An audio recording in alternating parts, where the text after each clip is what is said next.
ಅಪ್ರಾಪ್ತ ಯುವತಿಯ ಮೇಲೆ ಲೈಂಗಿಕ ದೌರ್ಜನ್ಯ ಎಸಗಿದ ಆರೋಪಕ್ಕೆ ಸಂಬಂಧಿಸಿದಂತೆ ಮಾಜಿ ಮುಖ್ಯಮಂತ್ರಿ ಬಿಎಸ್ ಯಡಿಯೂರಪ್ಪ ಅವರು ಸೋಮವಾರ ಸಿಐಡಿ ವಿಚಾರಣೆಗೆ ಹಾಜರಾದರು.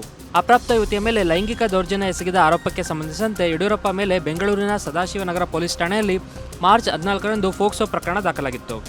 ಈ ಪ್ರಕರಣಕ್ಕೆ ಸಂಬಂಧಿಸಿದಂತೆ 3 ತಿಂಗಳ ನಂತರ ಬಿಎಸ್ ಯಡಿಯೂರಪ್ಪ ಅವರು ವಿಚಾರಣೆಗೆ ಹಾಜರಾಗಿದ್ದಾರೆ. ಈ ಹಿಂದೆ ಧ್ವನಿ ಮಾದರಿ ನೀಡಲು ಸಿಐಡಿ ಅಧಿಕಾರಿಗಳ ಮುಂದೆ ಹಾಜರಾಗಿದ್ದರು. ಸೋಮವಾರ ಕೋರ್ಟ್ ಸೂಚನೆಯಂತೆ ವಿಚಾರಣೆಗೆ ಹಾಜರಾದರು.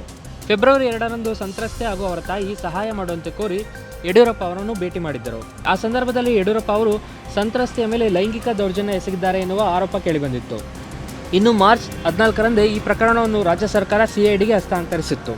ಕಳೆದ ವಾರ ವಿಚಾರಣೆಗೆ ಹಾಜರಾಗುವಂತೆ ಯಡಿಯೂರಪ್ಪ ಅವರಿಗೆ ಸಿಐಡಿ ನೋಟಿಸ್ ಜಾರಿ ಮಾಡಿತ್ತು. ಅಲ್ಲದೆ ನ್ಯಾಯಾಲಯದಿಂದ ಜಾಮೀನು ರಹಿತ ವಾರೆಂಟ್ ಸಹ ಜಾರಿಯಾಗಿತ್ತು. ಮತ್ತೊಂದೆಡೆ ಪ್ರಕರಣವನ್ನು ರದ್ದು ಮಾಡುವಂತೆ ಯಡಿಯೂರಪ್ಪ ಅವರು ಹೈಕೋರ್ಟ್ ಮೊರೆ ಹೋಗಿದ್ದರು. ಕಳೆದ ಶುಕ್ರವಾರ ಅರ್ಜಿ ವಿಚಾರಣೆ ನಡೆಸಿದ್ದ ನ್ಯಾಯಾಲಯವು ಯಡಿಯೂರಪ್ಪ ಅವರ ಮೇಲೆ ಒತ್ತಾಯದ ಕ್ರಮ ಬೇಡ, ಆದರೆ ಜೂನ್ 17ರಂದು ಅವರು ವಿಚಾರಣೆಗೆ ಹಾಜರಾಗಬೇಕು ಎಂದು ನಿರ್ದೇಶನ ನೀಡಿತ್ತು. ಹೆಚ್ಚಿನ ಸುದ್ದಿ ಅಪ್ಡೇಟ್ಗೆ ಈಗಲೇ the federal Karnataka YouTube page ಅನ್ನು ಸಬ್ಸ್ಕ್ರೈಬ್ ಮಾಡಿ.